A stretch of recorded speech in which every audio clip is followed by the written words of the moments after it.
Hi, my name is Rosanna and I work for the Institute for Study Abroad, or IFSA, a nonprofit study abroad organization that offers outstanding study abroad programs. Today I'm going to briefly cover your options for funding your IFSA experience abroad.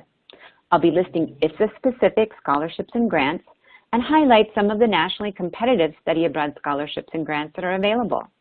I'll also mention the questions that you should be asking your home campus to understand their funding options too. So let's get started. 1 in 3 IFSA applicants receives funding through a scholarship or grant to help them study abroad. That's how committed we are to putting this life-changing experience within reach for more students. Here are a few highlights. We have general IFSA scholarships open to all participants that range from $500 to $2,500, depending on the duration of the program. There are also program-specific scholarships, often through different host institutions, such as the Auckland Upfront Scholarship that the University of Auckland in New Zealand offers IFSA participants. They fund up to $7,500 for a selected IFSA student to help cover the plane ticket and other upfront costs associated with studying abroad. For state schools and minority-serving institutions, IFSA offers an automatic $2,000 grant off full semester programs under either of those categories. If you're enrolled at a state school, you qualify for an automatic $2,000 grant for any IFSA semester program. And the same goes if you are attending a minority-serving institution. If you are attending a public MSI, you would get one $2,000 grant. For first-generation college students, we have our First-Generation Scholars Program. Students who identify as first-generation college students can receive up to $2,500 to help them cover the cost of airfare, visas, and passports, and housing for study abroad on a winter, summer semester, or a year-long IFSA program.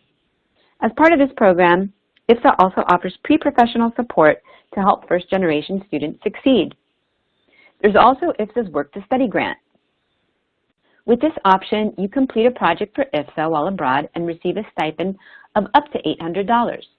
This is not contingent on work study and is open to all students to apply. As part of this option, you might take photos or keep a blog. It's a great way to gain some practical experience and earn a little money too. Now let's shift gears and take a look at your home institution funding. There are a few nationally competitive scholarship programs that I want to highlight. The Benjamin A. Gilman Scholarship funds up to $5,000 for a semester study abroad program. To be eligible, you must be a U.S. citizen and have a Pell Grant in your financial aid package. The Fund for Education Abroad manages a lot of study abroad scholarships. You can create one application and then you will be reviewed for any of the scholarships they administer that you are eligible for. IFSA students should also apply for the IFSA Diversity Scholarship through SEA, as it awards up to $10,000 for students on an academic year program, $5,000 for a semester program, and $1,250 for a summer program.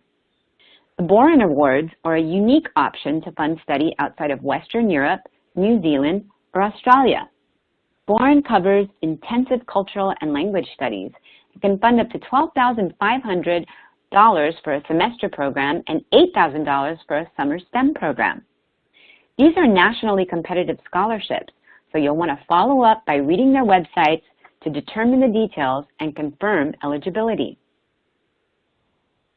As you consider how to fund your study abroad experience, make sure you understand what is covered in the program fee. At IFSA, our program fee includes the academic costs, housing, health and accident insurance, excursions and activities, and access to IFSA staff support 24/7. Depending on your program, all or some of your meals might also be included. This should help you determine what other things you'll need to budget for in order to go abroad. Depending on your home institution, you might be able to access all or some of your federal financial aid package and institutional specific scholarships and grants. It's important to ask your campus what their policies are for allowing students to use financial aid on a study abroad program.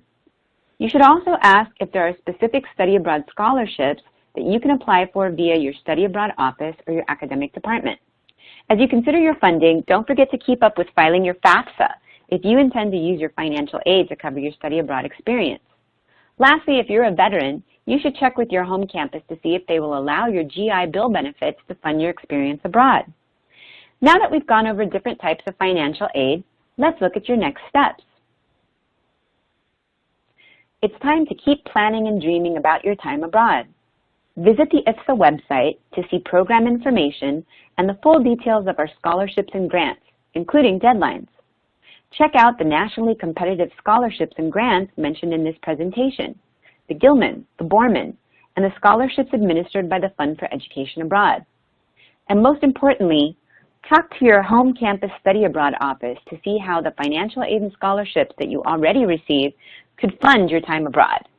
Depending on your campus, you might have more funding options than you think. I hope this has been helpful, and I look forward to seeing you on an IFSA program.